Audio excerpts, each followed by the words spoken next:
9 जून को नरेंद्र मोदी ने लगातार तीसरी बार भारत के प्रधानमंत्री पद की शपथ ली।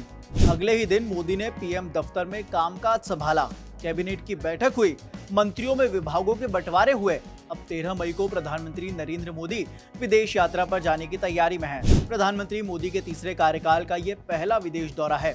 इससे पहले साल 2014 से लेकर साल 2024 के बीच अपने 10 सालों के 2 कार्यकाल में प्रधानमंत्री नरेंद्र मोदी 76 विदेश यात्राएं कर चुके हैं। तीसरे कार्यकाल की पहली विदेश यात्रा के तहत पीएम इटली का दौरा करेंगे, जहां वे G7 शिखर सम्मेलन में हिस्सा तो लेंगे ही, साथ ही उनकी मुलाकात इटली के प्रधानमंत्री जॉर्जिया मेलोनी से भी होगी और वे कई द्विपक्षीय बैठकों में भी हिस्सा लेंगे। आज के इस वीडियो में बात प्रधानमंत्री नरेंद्र मोदी की इसी विदेश यात्रा की। मोदी की इस विदेश यात्रा के मायने क्या हैं? G7 क्या है? शिखर सम्मेलन के एजेंडे से लेकर G7 देशों के इतिहास तक सब पर बातें होंगी। साथ ही ये भी आपको बताएंगे कि पीएम नरेंद्र मोदी अब तक के 2 कार्यकाल में कितने देशों की यात्रा कर चुके हैं। नमस्कार, मेरा नाम है अमन जैन और आप देखना शुरू कर चुके हैं जागरण एक्सप्लेनर।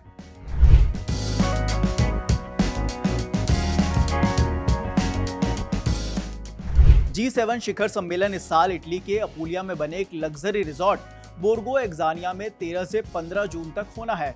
इसी में शामिल होने के लिए प्रधानमंत्री नरेंद्र मोदी इटली के दौरे पर जा रहे हैं। इस बैठक में यूक्रेन में युद्ध और गाजा संघर्ष पर मुद्दा छाए रहने की पूरी उम्मीद है। रिपोर्ट्स के मुताबिक प्रधानमंत्री नरेंद्र मोदी 13 जून को इटली के लिए रवाना होंगे।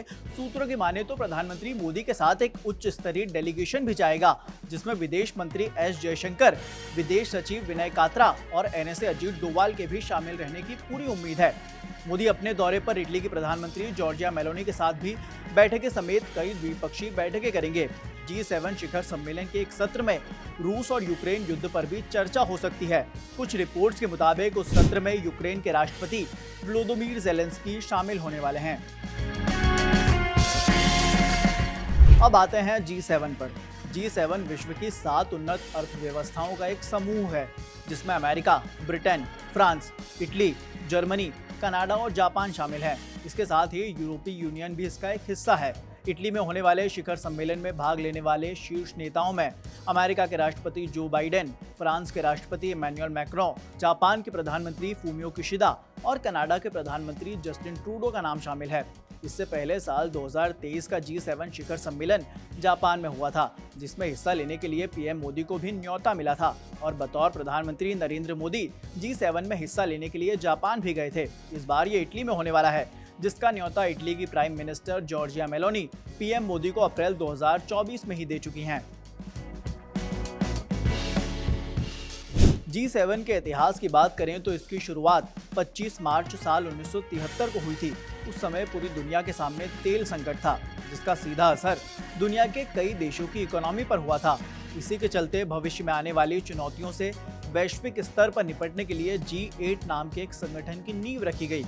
मानवाधिकारों की रक्षा, कानून बनाए रखना और सतत विकास इस संगठन का मुख्य लक्ष्य है।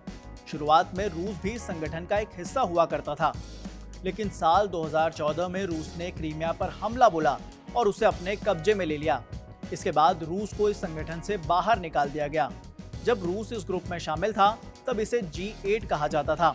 रूस के निकाले जाने के बाद इस संगठन का नाम बदलकर G7 कर दिया गया।